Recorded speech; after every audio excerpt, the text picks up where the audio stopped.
Hello ma'am, Chanao Singh. Ma'am, I Punga Halle, Ipamda, Hangi, Sajibuni, and Yumda Lebaneva, another Ipam the Mukchale,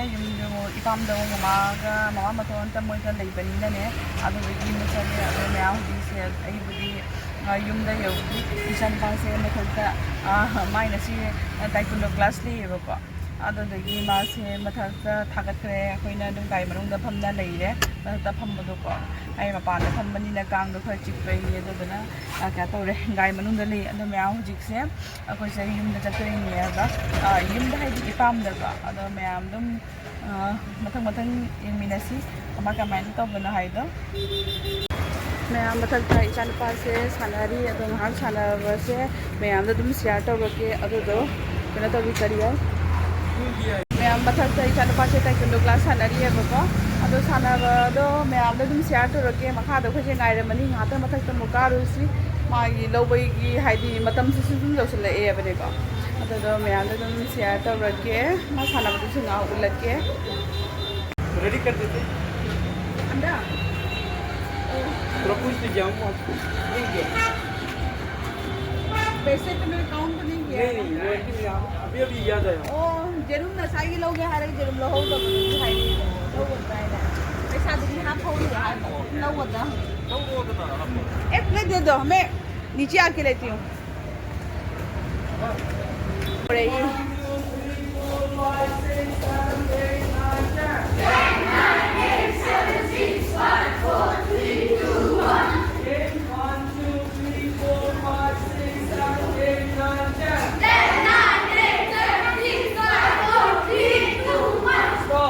Change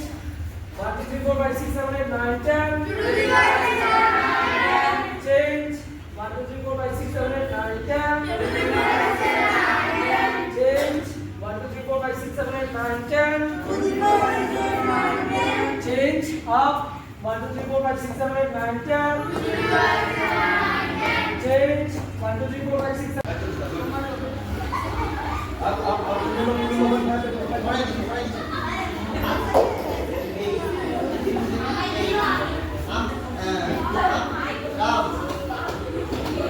चलो hold come on arm seconds hold 1 2 3 4 5 6 7 8 9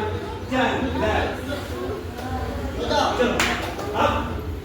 taekwondo class से की क्या तौरे मपा से मखादा ले गाड़ी दा तारोई चलो सिकुम थना सिलाओ तारोई ने बाबा गाड़ी मनुंग दनी ला कुम दनी नंग लोर बा वा ब्रो की जे दे ला कुम दनी मामा लाइट थान के बाय बाय थान के चलो चलो मनुंग दा हान फमु चल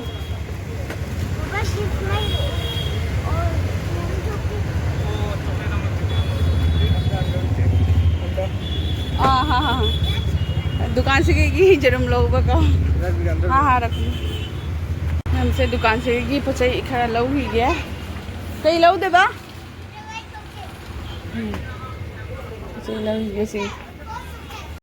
मैं मको हुजी अंगांग से क्लास से पुथुरे अदो दो हुजी युम द मु चटली अदो मैं ये मिलेसी युम योरगा हम चटली बको joy में चल आई न joy Nasi kah matang-matang mo. Joy. अच्छा सिगी सारो इन कई है रे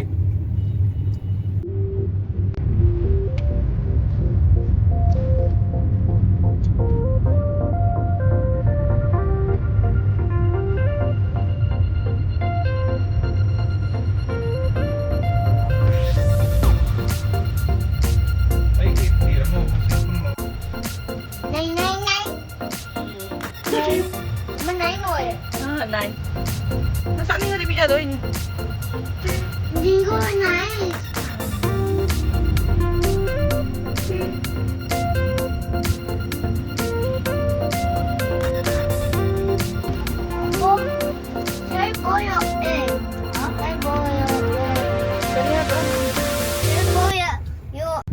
ꯏꯆꯥꯅꯨꯄꯥꯁꯦ ꯋꯥꯔꯦ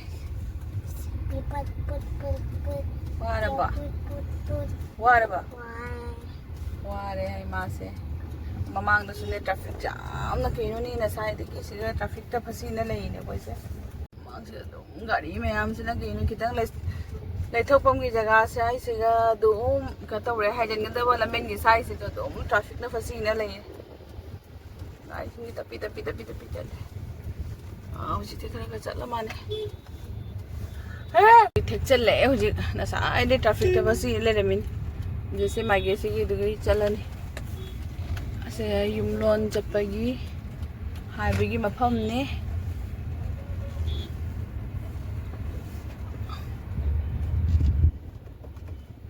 ꯃꯌꯥꯝ ꯑꯩ ꯍꯧꯖꯤꯛ ꯌꯨꯝꯗ ꯌꯧꯔꯦ ꯍꯧꯖꯤꯛ ꯌꯨꯝꯗ ꯆꯪꯉꯛꯑꯦ ꯃꯃꯥꯅ ꯍꯧꯖꯤꯛ ꯁꯤꯒ ꯆꯥꯛ ꯊꯔꯒ ꯊꯣꯡꯒꯠꯂꯝꯃꯦ ꯑꯗꯣ ꯑꯩ ꯍꯧꯖꯤꯛ ꯌꯨꯝꯗ ꯌꯧꯔꯦ ꯌꯨꯝꯗ ꯍꯥꯏꯁꯦ ꯏꯄꯥꯝꯗꯅꯤꯀꯣ ꯃꯣꯏ ꯌꯨꯝꯗ ꯂꯥꯛꯑꯦ ꯈꯣꯡꯎꯞ ꯑꯃꯨꯛ ꯂꯥꯡꯉꯤꯅ ꯁꯖꯤꯕꯨꯒꯤꯅꯦ ꯍꯥꯏꯁꯦ ꯄꯣꯠ ꯆꯩ ꯉꯥꯛꯇꯅꯦ ꯑꯩꯒꯤ ꯐꯤꯔꯣꯜ ꯃꯌꯥꯝ ꯁꯤꯒ ꯃꯅꯤꯡꯗ ꯆꯥꯏ ꯂꯩꯔꯦ ꯁꯤꯒ ꯊꯝꯕꯒꯤ ꯑꯗꯨꯗꯣ ꯀꯩꯅꯣ ꯇꯧꯔꯦ ꯀꯔꯤ ꯍꯥꯏ ꯌꯨꯝꯗ ꯍꯟꯖꯟ ꯋꯥ ꯉꯥꯡꯅ ꯂꯩꯔꯦ ꯑꯩꯁꯦ ꯎꯔꯤꯡ ꯃꯆꯥ ꯑꯃꯁꯨ ꯊꯣꯛꯑꯦ ꯑꯗꯨꯅꯤ ꯂꯥꯡꯉꯤꯅ ꯑꯩ ꯁꯖꯤꯕꯨꯒꯤꯅꯤ ꯍꯥꯏꯅ ꯀꯩꯅꯣꯗ ꯂꯩꯔꯨꯕꯅꯦꯕꯀꯣ ꯌꯨꯝꯗ ꯑꯗꯨ ꯍꯧꯖꯤꯛꯅ ꯑꯃꯨꯛ ꯏꯄꯥꯝꯗ ꯂꯥꯛꯑꯦ ꯑꯗꯣ ꯃꯃꯥ ꯍꯧꯖꯤꯛ ꯑꯉꯥꯡꯒꯤ ꯇꯥꯏꯀꯨꯟꯗꯣ ꯀ꯭ꯂꯥꯁ ꯂꯣꯏꯕꯁꯤꯒ ꯊꯦꯡꯉꯦ ꯌꯨꯝ ꯌꯧꯔꯛꯄꯁꯤꯁꯨꯀꯣ ꯄꯨꯡ 8 ꯇꯥꯗꯣꯔꯦ ꯍꯧꯖꯤꯛꯁꯦ ꯊꯦꯡꯖꯜꯂꯦ ꯑꯗꯣ ꯃꯃꯥꯁꯦ ꯆꯥꯛ ꯈꯔ ꯊꯣꯡꯒꯠꯂꯝꯃꯦ ꯃꯃꯥ ꯆꯥꯛꯈꯨꯝꯗ ꯂꯩ ꯌꯦꯡꯃꯤꯟꯅꯁꯤ ꯁꯦ ꯆꯥꯛ ꯀꯩꯅꯣ ꯃꯥ ꯀꯩꯅꯣ ꯅꯪ ꯀꯥꯝꯃꯤꯁꯦ ꯏꯁꯤꯡ ꯁꯥꯕꯩ ꯅꯠꯇꯦꯅꯦ ꯀꯩꯅꯣ ꯅꯪ ꯀꯥꯝꯃꯝꯃꯤꯁꯦ ꯍꯥꯏꯕ ꯑꯣ ꯃꯌꯥꯝ ꯖꯦꯔꯨꯝ ꯊꯣꯡꯗꯣꯔꯤ ꯖꯦꯔꯨꯝꯒ ꯑꯥꯂꯨ ꯀꯩꯅꯣ ꯇꯧꯔꯝꯃꯤ ꯁꯤꯒꯁꯨ ꯖꯦꯔꯨꯝ ꯂꯩꯔꯦ ꯃꯃꯥ ꯍꯥꯞꯆꯜꯂꯤ ꯃꯌꯥꯝꯁꯤꯒ ꯑꯥꯂꯨ ꯕꯣꯔꯥ ꯍꯧꯒꯦꯅ ꯑꯥꯂꯨ ꯁꯤꯠꯂꯤ ꯃꯣꯏ ꯇꯥꯆꯧꯅ ꯀꯩꯅꯣ ꯀꯩꯒꯤ ꯕꯤꯁꯅꯨꯅꯣꯅꯦ ꯑꯥꯂꯨ ꯕꯤꯁꯅꯨ ꯒꯥꯏꯅꯦ ꯑꯥꯂꯨ ꯕꯣꯔꯥ ꯍꯧꯒꯦꯅ ꯑꯥꯂꯨꯁꯦ ꯁꯤꯠꯂꯤ ꯍꯧꯖꯤꯛ ꯃꯌꯥꯝ ꯑꯩ ꯍꯧꯖꯤꯛ ꯕꯣꯔꯥ ꯍꯧꯕ ꯍꯧꯒꯠꯂꯦ ꯑꯗꯨꯗꯣ ꯃꯌꯥꯝ ꯆꯤꯅꯤꯒꯤ ꯃꯈꯣꯟꯁꯤꯅ ꯈꯔꯕꯨꯗꯤ ꯃꯈꯣꯟꯁꯦ ꯍꯧꯔꯦ ꯑꯗꯣ ꯃꯌꯥꯝ ꯇꯥꯕ꯭ꯔꯥ ꯑꯩ ꯕꯣꯔꯥ ꯍꯧꯕ ꯍꯧꯔꯦ ꯑꯩ ꯑꯥꯂꯨ ꯕꯣꯔꯥꯁꯦ ꯁꯨꯃꯥꯏꯅ ꯃꯌꯥꯝ ꯍꯧꯖꯤꯛ ꯖꯦꯔꯨꯝ ꯊꯣꯡꯒꯦꯅ ꯖꯦꯔꯨꯝ ꯐ꯭ꯔꯥꯏ ꯇꯧꯕ ꯍꯧꯔꯦ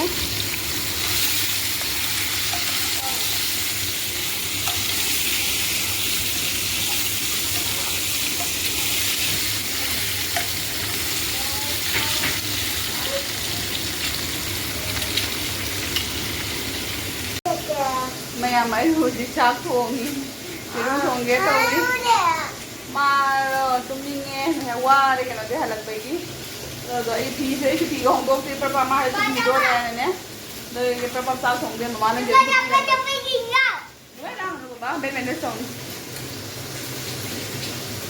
ꯍꯥꯏ ꯍꯥꯏꯌꯣ ꯑꯗꯨꯃꯥꯏꯅ ꯊꯣꯡꯉꯣ ꯃꯥꯟꯕꯦꯠꯅꯦ ꯄꯄꯥꯏꯅꯒꯤ ꯑꯣꯏꯖꯅꯤ ꯃꯌꯥꯝ ꯑꯩ ꯍꯧꯖꯤꯛ ꯆꯥꯛ ꯆꯥꯕ ꯍꯧꯔꯦ ꯏꯆꯥꯅꯨꯄꯥꯗꯣ ꯑꯩ ꯁꯣꯝ ꯁꯥꯏꯗꯇꯒꯤ ꯃꯣꯕꯥꯏꯜꯁꯦ ꯃꯥꯅ ꯂꯧꯅꯤꯡꯉꯤꯕ ꯊꯥꯡꯖꯤꯡ ꯃꯦꯠꯄꯁꯤ ꯌꯥꯎꯏꯕ ꯊꯥꯡꯖꯤꯡ ꯃꯦꯠꯄ ꯂꯩꯔꯦ ꯎꯕ꯭ꯔꯥ ꯊꯥꯡꯖꯤꯡ ꯃꯦꯠꯄꯅ ꯍꯦꯟꯅ ꯍꯥꯎꯋꯦ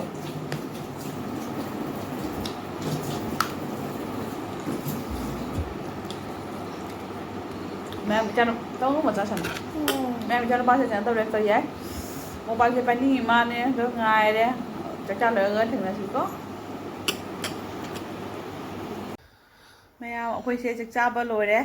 chắc cha ba sai phải nó lâu đấy mà nó tụm linh măng gì đó nè đó hồi gì akwai đi tụm bao chân nghe room đó đó hồi gì tụm đó tao ra ghé hẹn nó là cũng không về gì Hi guys. See you tomorrow. Bye, good night. Good night. Hello. Hi, Rana. Hello, good morning, everyone. Mas suto ko no, masakto. No, Matum holo pagi makina to dre. Tuai dre. Hello, meow. Good morning. Meow hopole ngarang ni tumdo khare. Ya ta una meow hujik se ai motagi phone ase breakfast bi jage ta hui dre ji akoi su sa na ba tawge. Ado meow du matang matang yimina si kamai na tawoi hai do. मैं मुझे तवा से थंगले अब कनोगा butter का bread cut करना तो वीर के कितंग मागी चांदबेगी अदो नतदी के तो रवे आई जन पास से ब्रेकफास्ट पिजरी से जेम से हाउबरा मैंगो जेम ता से मा पाइनएप्पल की जेम ता मचायबा असी से मैंगो की नि बने से माहिने रे हिना दोइरा खंगदे खबदी पिजरे आइने फ्रेश सही pineapple.